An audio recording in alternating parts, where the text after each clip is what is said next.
We are hearing this morning from one of the most recognized names in American business, Howard Schultz. The former Starbucks CEO sat down with our Julia LaRoche to talk about the issues facing America and his potential presidential run. And Julia jumped on a plane right after that interview. You are here now. The interview took place in Seattle. That's right. Thanks for coming in. Of course. It was a long-ranging interview. Tell us what he talked about. Okay, so we talked about everything, all the obvious questions. The American people have a lot of questions for Howard Schultz because about 8 weeks ago, he said that he is possibly considering a run for president, but as a independent centrist, a centrist independent, and we all know him as a lifelong Democrat, and he's really become disenchanted with the Democratic Party. We talk about a lot of different issues. There will be some news that will be broken throughout the day here on Yahoo Finance, some things that he has not said before in the last 8 weeks.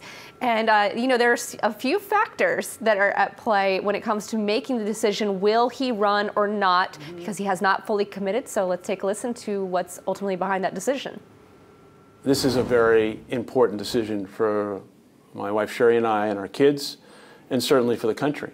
The next President of the United States, given all of the challenges we have, and what I think is the expectations of the American people, which they deserve, and our standing in the world, has to be the right person. I'm traveling the country to listen and learn as much as I possibly can from the challenges people are having, the concerns they have from K through 12 to the healthcare crisis, and I'm studying things that I've never studied before. I've spent a lot of time in Pennsylvania trying to understand the opioid crisis. I've spent a lot of time with members of the military trying to understand the issues facing them with the VA. So all of these things are part of a composite of learning, and I think in the next 60 days or so, I'll make a decision based on all of that.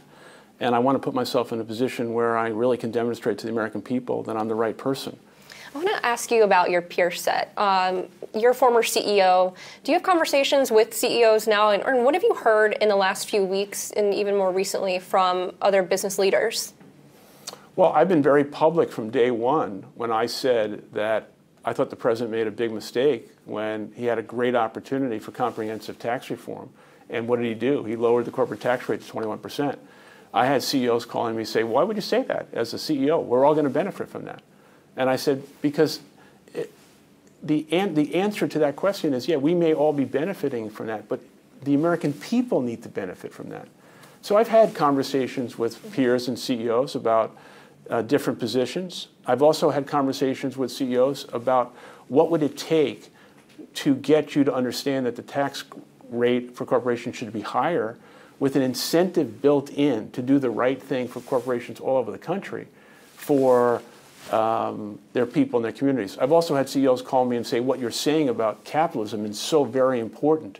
Finally, someone is saying it. I mean, you had somebody recently who's running for president who wouldn't admit that he's a capitalist because he's afraid of the Democratic Party. I mean, listen, I'm not afraid to tell the truth. I'm a capitalist. I'm proud of it. Now, are there bad actors? There are. But capitalism is the engine of growth of the entire country, as is small business. Capitalism has lifted more people out of poverty, created more jobs, more innovation, more opportunity. Do we want a socialistic society in the form of Bernie Sanders, Elizabeth Warren, Kamala Harris? No, that's not the way this country has been built. That's not where we should go. However, we do need to transform Washington, but not with the extreme positions the Democrats are taking. So there you have it. Howard Schultz is a proud capitalist, and he's going to talk about a lot of different issues, from the buybacks. We're seeing restrictions coming out of Washington, D.C., tax reform, health care, all the big obvious ones. What did he have to say about the stock buybacks? I'm curious.